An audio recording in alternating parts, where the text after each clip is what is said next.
changed my name to cover my past, to cover my bankruptcy. Now the voters know my secrets. They know I had unpaid tax liens. The runoff election's coming soon, and I will try to hide. I want to keep it hid, and heaven knows I'll try. Won't let them in, won't let them see that I'm a phony radio disc jockey. I'll try to lie, why should they know? Well, now they know. Danny Gold, Danny Gold, I can't lie to you anymore. That's my name, Danny Gold. And I've got lies to answer for, because Danny don't care what you're going to say. Let my lies rage on. Lying never bothered me anyway.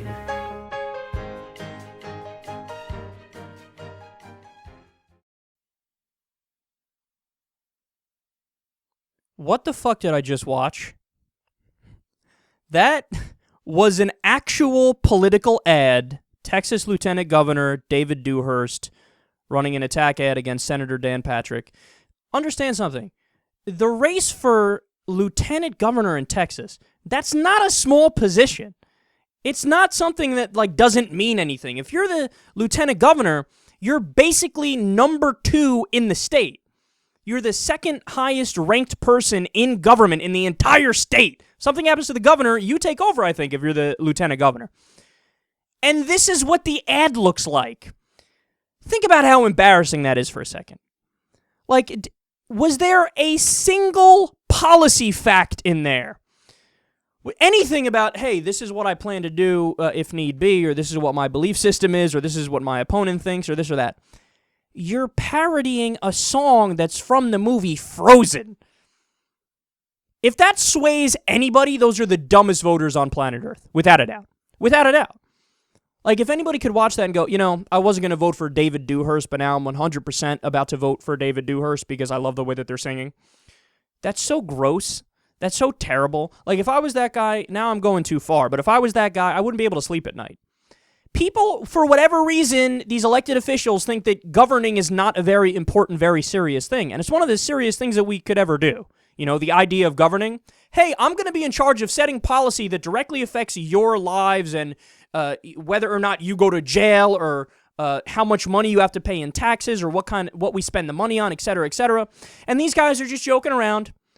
Do the ad where I'm singing. Do the ad where we show him singing on a fucking... what's he doing with the old dress? Is he on a game show back then or something? I don't know. For everybody listening on the radio, there was a weird thing of his opponent, looking like he's in the 1970s and he's a part of the Bee Gees or some shit. But that's an attack ad. That is a fucking attack ad. You know what my political ad would look like if I ever ran for office, which I wouldn't, but if I was a strategist for somebody running for office, I'd say, look, here's what you do. In your ad, you're going to say, a political position, it's an honor to have it. It's a privilege. And my job is to represent you. Here are my positions. And then you bullet point on the screen the positions on the different issues. And you say, I'm going to represent you. These are my positions. If you agree with these positions, please vote for me. Boom. That would be my ad. Because that's what a serious person does. But these guys are like, you know what it is? I think the old saying is true, that politics is like Hollywood for ugly people.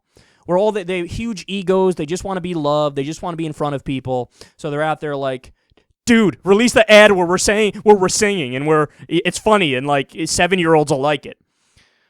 Could we get serious here in America? God, our politics has gone so far astray that I actually am embarrassed at the idea of people in other civilized nations looking at what happens in this country when it comes to our politics. Because their idea is going to be typical stupid Americans. That's not how I want us to be viewed around the world. But David Dewhurst, your creepy ad is one of the worst and silliest I've ever seen.